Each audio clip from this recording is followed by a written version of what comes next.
The Abilene Public Library has a lot of fun and educational programs and activities, and they're all coming very soon. So here to tell us what is coming up, Amy Waterman. Welcome, Amy. Aren't you glad the doors are open? I am so glad Mockingbird is reopened. We are very happy, and the people in the community are very happy when they come in. They're like, we're so happy you're open again. We've missed a resource, there's activities, there's Yes. connection, something we've all missed. So talk to us about some of the new things you guys are implementing over there right now. Adults, kids, all of the above. So everybody knows we have awesome kids programs, but we also have a lot of adult programs. I actually run 2 book clubs for adults.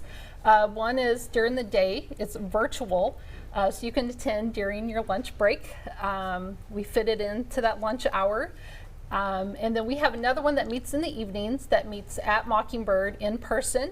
So if you have time on your lunch or time in the evening, you are welcome to attend.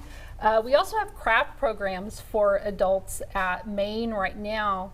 They're coming up in May. And we have a crocheting and knitting group that meets. Oh, wow. It's not to learn stuff, so we're not teaching it, but crafting can be a very solitary hobby. So if you're working on knitting or crocheting or embroidery or any kind of needlework, bring it up, meet other people who... That camaraderie. Yeah, to share your project, share what you're working on, meet other people, and it's all free. Well, you know, and when you do that, when you find crafts, regardless of what kind they are and all the different ones that you offer, you find other people in that same niche, and they're able to talk to you about what their experience and wherever their level of experience is, they can share, you know, pointers or pitfalls and all of the things you can avoid or you can take in. And so it's a great way. And certainly after the last year, we've all kind of been, well, we've all been very solitary. Right.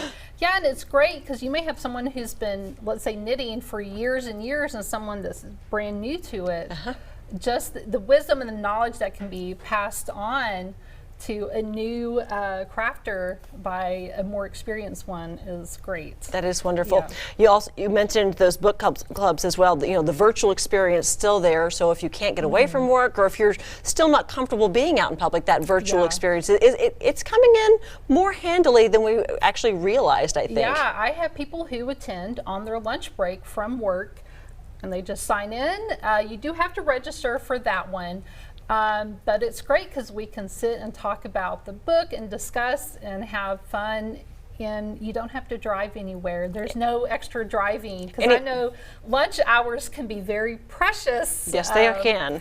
And so we get it fitted in within that lunch hour. Any past books or upcoming books you guys are planning for? So next Wednesday, it's called Brown Bag Book Club. We're reading Kindred by Octavia Butler. And for Cover to Cover, that one meets Thursday nights. We're reading The Book Woman of Troublesome Creek.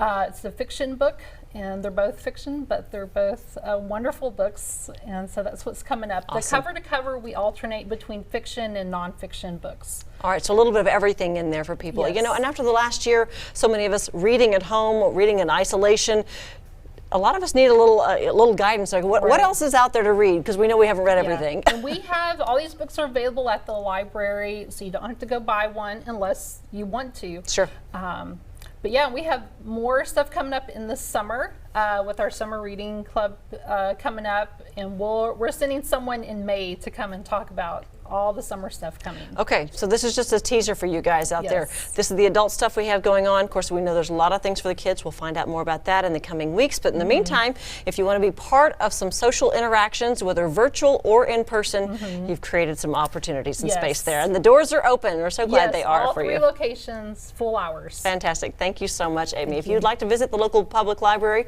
3 branches, like she said. You can also keep up with the latest events and programs at abilenetx.gov/library, or you can find them on Facebook.